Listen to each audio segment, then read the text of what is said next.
El devocional de esta mañana se titula Ambición espiritual y está basado en 1 Samuel capítulo 23 versículos del 16 al 17, donde la palabra del Señor nos dice: Jonatán, hijo de Saúl, se levantó y fue a donde estaba David en Ores y lo fortaleció en Dios y le dijo: No temas, porque la mano de Saúl mi padre no te encontrará, y tú reinarás sobre Israel, y yo seré segundo después de ti.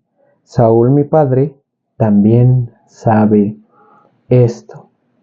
Para entender este texto, necesitamos recordar qué es lo que estaba pasando en ese momento, en el contexto histórico de este pasaje.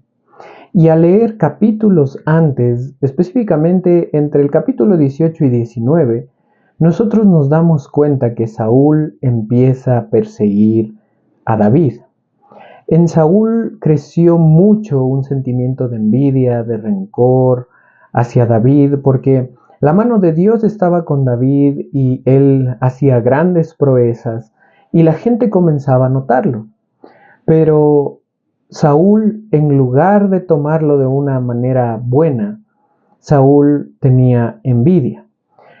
Y entre el capítulo 18 y 19 de 1 de Samuel, nosotros vemos cómo Saúl repetidas veces procura matar a David justamente por esa envidia que él tenía. David tuvo que escapar muchas veces de la mano de Saúl. Él pasó por angustias, se escondía en cuevas, como leemos en este pasaje. Él llegó hasta el desierto porque Saúl lo perseguía para matarlo. Ahora, si nosotros nos ponemos por un momento en los zapatos de David, seguramente ni siquiera podemos imaginarnos la angustia que David sentía. Pero ciertamente nosotros sí hemos pasado por momentos angustiosos de gran dolor, donde nosotros no sabemos qué pensar o no sabemos qué hacer. Y justamente en ese momento David se encontraba. De hecho, él se encontraba en una ciudad llamada Keila, que estaba, digámoslo así, arrinconada, y Saúl estaba pronto por descender.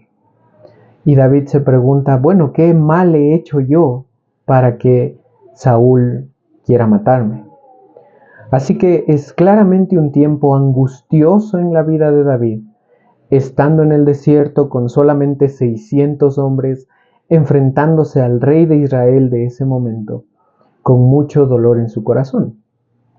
Y en ese momento, como leímos en estos versículos, la Biblia nos relata que Jonatán, el hijo de Saúl, quien en el capítulo 18 se había quedado como impregnado con David en el sentido de que lo amaba profundamente, como amarse a sí mismo.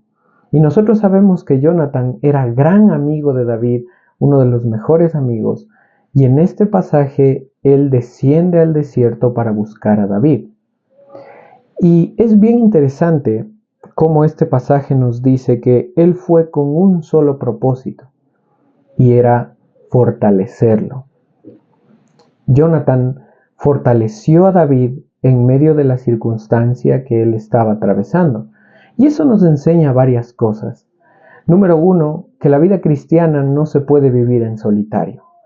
Cuando nosotros estamos pasando por angustia, por dolor, por sufrimiento, siempre vamos a necesitar que alguien nos fortalezca, que alguien nos anime, que alguien nos sostenga, porque nosotros no somos islas que vivimos ahí en medio del mar o en medio de la sociedad, solos, sin ningún tipo de apoyo o sustento. Si algo nosotros vemos en la Escritura es que nosotros somos parte del cuerpo de Cristo y los miembros nos necesitamos los unos a los otros. David necesitaba ser fortalecido en este momento y Jonatán llega a fortalecerlo. Así que la primera enseñanza es que nosotros podemos ser fortalecidos por nuestros hermanos en Cristo, pero nosotros también podemos fortalecerlos. Pero hay un detalle más que nosotros vemos acerca de esa fortaleza que se brinda. Es en dónde se encuentra esa fortaleza o cómo los fortalecemos. porque podríamos simplemente darles buenos consejos o palabras de ánimo, pero el versículo 16 específicamente dice que Jonathan fortaleció a David en Dios. Y eso es muy importante. Ahora, ¿cómo lo hizo? ¿Cómo Jonathan hizo esto? El versículo 17 nos dice cómo lo hizo. Dijo, no temas, porque la mano de Saúl mi padre no te encontrará. Algo que el Señor ya había mencionado. Y tú reinarás sobre Israel. Esa es una promesa que Dios había hecho a David. De hecho, cuando era más joven que en este pasaje. Así que cuando nosotros fortalecemos a alguien que está pasando por angustia, lo fortalecemos en Dios. ¿Y cómo hacemos eso? Recordándole su palabra a la persona que está pasando por aflicción, recordándole las promesas de Dios, recordándole la palabra del Señor, para que su alma, para que su espíritu sea fortalecido en medio de la angustia. Así que mis queridos hermanos, en esta mañana, si tú estás pasando por aflicción, recuerda las promesas del Señor, recuerda su palabra. Y si es que tú sabes de alguien que está pasando por aflicción, recuérdale a ese hermano la palabra del Señor y sus promesas, porque nos necesitamos unos a otros.